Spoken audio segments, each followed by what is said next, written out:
Assalamualaikum warahmatullahi wabarakatuh.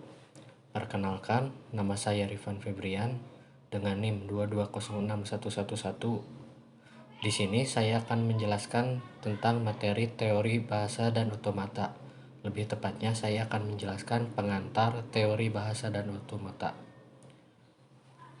Oke, di sini saya akan langsung melihat daftar list di bab 1. Jadi bab 1 ini adalah pengantar teori bahasa dan otomata yang terdiri dari pengertian bahasa, pengertian otomata, teori bahasa dan otomata, serta hubungan teori bahasa dan otomata. Oke, bab 1, pengertian dan hubungan teori bahasa dan otomata. Pengertian bahasa. Teori bahasa merupakan suatu gagasan mendasar dalam komputasi yang menjadi tools untuk mengenali persoalan. Gagasan dasar tersebut dimodel dengan suatu simbol-simbol yang mempresentasikan juga suatu fungsi dari komputer digital. Kemudian yang kedua, pengertian otomata. Teori otomata adalah cabang ilmu komputer yang mempelajari mesin abstrak atau model matematika dan masalah komputasi yang dapat diselesaikan menggunakan mesin tersebut. Kemudian yang ketiga, teori bahasa dan otomata. Pengertian teori bahasa dan otomata adalah teori mengenai mesin-mesin abstrak dan berkaitan erat dengan teori bahasa formal. Ada beberapa hal yang berkaitan dengan otomata, yaitu grammar. Grammar adalah bentuk abstrak yang dapat diterima untuk membangkitkan suatu kalimat otomata berdasarkan suatu aturan tertentu. Kemudian yang kedua, hubungan antara teori bahasa dan otomata dengan komputasi. Teori bahasa dan otomata merupakan bagian dari teori komputasi pada ilmu komputer. Beberapa teori komputasi datang dari bahasa dan rekayasa sistem, terutama yang berbasiskan matematika. Dalam hal ini, penekanannya adalah pada pemecahan masalah. Melalui contoh-contoh ilustrasi masalah dapat dikenali latar belakang dari suatu konsep dan hubungannya dengan definisi dan teorema yang ada. Teori bahasa merupakan suatu gagasan mendasar dalam komputasi yang menjadi tools untuk mengenali persoalan. Gagasan dasar tersebut dimodel dengan suatu simbol-simbol yang mempresentasikan juga suatu fungsi dari komputer digital. Teori bahasa pada awalnya lebih diarahkan untuk mengenali suatu tata bahasa dan dapat mendefinisikan spesifikasi formal dari tata bahasa tersebut, sehingga pada akhirnya dapat didefinisikan langkah-langkah algoritmik dalam pemrosesan tata bahasa. Kemudian kita akan berlanjut ke bab 2. Bab 2 ini mengenai bahasa pemrograman yang terdiri dari pendekatan bahasa pemrograman yang dibagi ke dalam 4 bagian atau dalam 4 macam. Yang pertama adalah bahasa mesin, bahasa tingkat rendah, bahasa tingkat menengah, dan bahasa tingkat tinggi. Serta pada bab 2 ini juga kita akan membahas tentang sejarah bahasa pemrograman.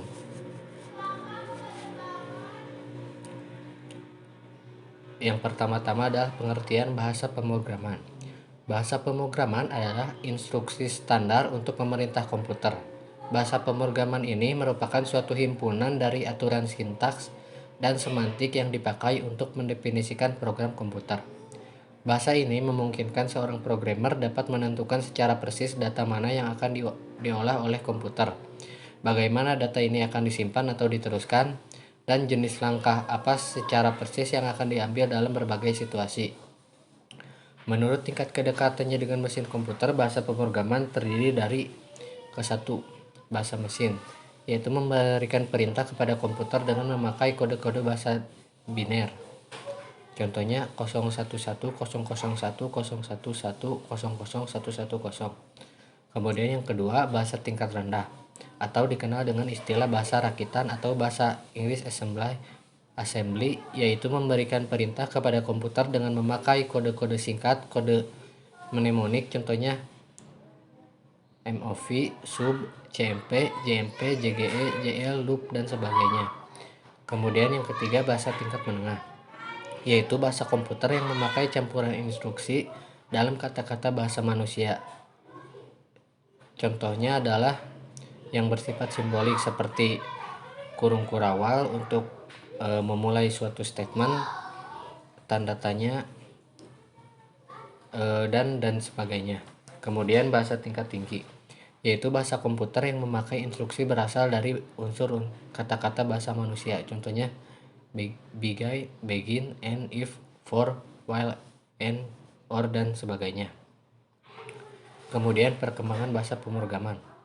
Terciptanya bahasa pemrograman beriringan dengan sejarah mesin dari komputer awal. Mula bahasa pemrograman dimulai dari Antikythera yang berasal dari Yunani kuno. Antikythera adalah kalkulator yang menggunakan beberapa tuas dan konfigurasi untuk menjalankannya. Pada tahun 1200-an, Ismail al-Jazari, seorang ilmuwan pada masa kejayaan Islam, membangun sebuah mesin bernama automata, sebuah robot burung merak yang bergerak dengan menggunakan hydropower atau aliran air. Cikal bakal bahasa pemrograman pertama kali muncul pada tahun 1822. Sebuah mesin bernama Difference Engine diciptakan oleh Charles Babbage, mahasiswa di Universitas Cambridge, Inggris. Namun mesin buatan Babbage hanya bisa mengeluarkan satu jenis output. Barulah 10 tahun kemudian Charles Babbage mengembangkan mesin pengolah data itu hingga mencapai versi kedua tahun 1849. Perjuangan Babbage diteruskan oleh anaknya Henry Prevost. Prevost membuat kopian dari perhitungan algoritma mesinnya dan mengirim ke berbagai institusi di dunia. Dengan tersebarnya algoritma mesin Prevost, perkembangan semakin terjadi. Di tahun 1854, George Boole menemukan sistem logika yang disebut logika Boole. Logika ini menyatakan hubungan lebih besar, lebih kecil, sama dengan, dan tidak sama dengan. Pengembangan logika ini terus berkembang dari tahun ke tahun hingga seorang ilmuwan Jerman bernama Konrad Zuse membuat sebuah mesin kalkulator biner dengan nama Z1 pada tahun 1935. Kemudian pada tahun 1939 Zuse dipanggil untuk mengabdi pada militer dengan membuat Z2 dan dilanjutkan dengan Z3 dan Z4. Ketika sedang mengembangkan Z4, Zuse sadar bahwa bahasa pemrograman dengan bahasa mesin terlalu rumit. Bahasa mesin ini tergolong bahasa tingkat rendah karena hanya kumpulan kode 0 dan 1 atau ya dan tidak. Setelah melakukan penelitian selama setahun pada tahun 1945, barulah tercipta bahasa pemrograman tingkat tinggi pertama di dunia, yaitu Plan Calcul atau Plan Calculus. Dengan Plan Calcul terbukti bisa menciptakan mesin catur komputer pertama di dunia.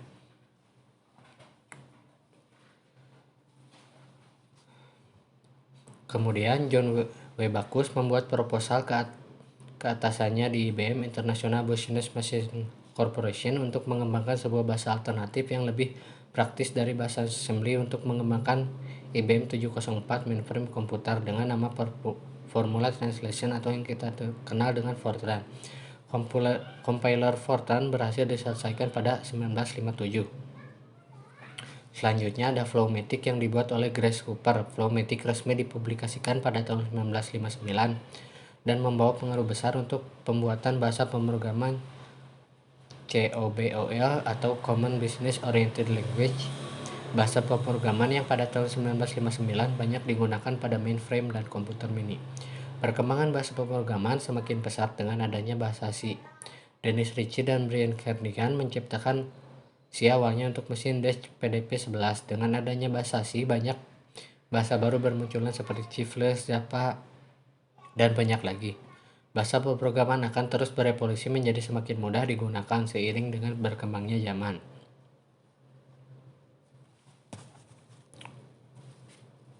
Kemudian kita akan ke bab terakhir atau bab 3 mengenai translator. Di bab 3 ini memuat tentang pengertian translator dan karakteristik translator yang terdiri dari assembler, compiler, dan translator.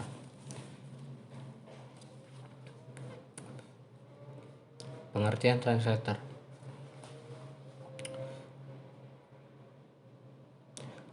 Agar komunikasi antara pengguna dengan komputer berlaku dengan mudah, diciptakan bahasa komputer yang menyerupai bahasa manusia.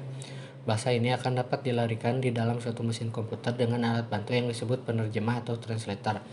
Satu bahasa seperti ini, supaya dapat dieksekusi, haruslah diterjemahkan ke dalam bahasa mesinnya komputer melalui suatu penerjemah. Dan setiap bahasa mempunyai penerjemah tersendiri atau satu penerjemah untuk satu bahasa. Jadi tidak dapat menerjemahkan bahasa lain. Poin kedua, karakteristik penerjemah atau translator. Suatu penerjemah atau translator secara umum mempunyai kegunaan yang sama, walaupun secara pemungsiannya menurut kemampuannya dapat dikelompokkan menjadi 3 bagian: penerjemah atau interpreter, penyusun atau kompilator atau compiler, dan perakit atau assembler. Suatu penerjemah akan mentransformasikan perintah-perintah yang diberikan oleh pengguna sedemikian sehingga komputer mampu memahami dan mengerjakannya. Perangkat lunak kategori ini seperti BASIC, SPSS, dan lainnya. Penerjemahan berlangsung tidak secara keseluruhan tetapi satu demi satu.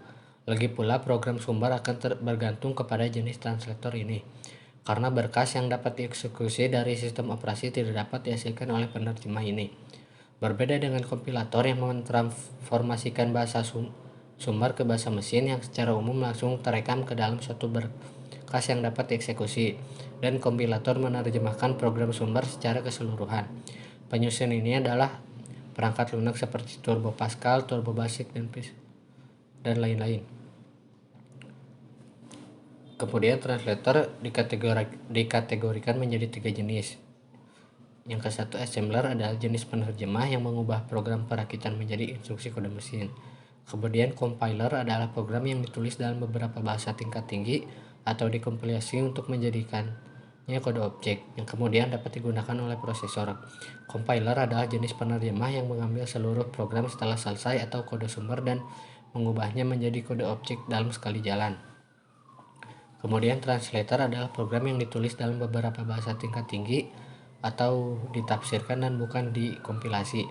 Perbedaan utamanya di sini adalah baris pertama kode sumber diterjemahkan dan kemudian dijalankan oleh prosesor.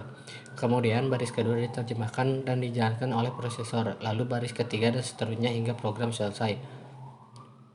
Compiler mengubah semua kode sumber menjadi kode objek sekaligus lalu menjalankannya. Tidak seperti assembler, satu kata kunci dalam program yang ditafsirkan akan diubah menjadi banyak instruksi kode mesin.